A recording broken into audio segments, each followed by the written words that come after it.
In order to delete all Discord messages at once, please go to your Discord server and then you want to go to the top and then select on your Discord server name, then select on app directory. From here in the search bar, all you want to do is you want to look up clear chat just like so, press on enter, then you want to select on clear chatbot right over here. So select on it and then press on add app just like so.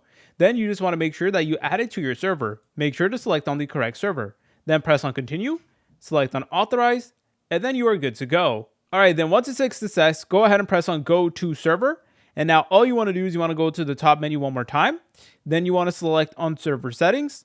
Then you want to select on roles in the left menu.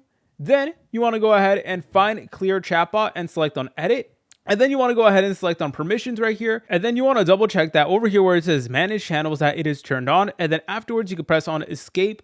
And then in order to actually begin clearing your chat, you want to select on the clear chatbot.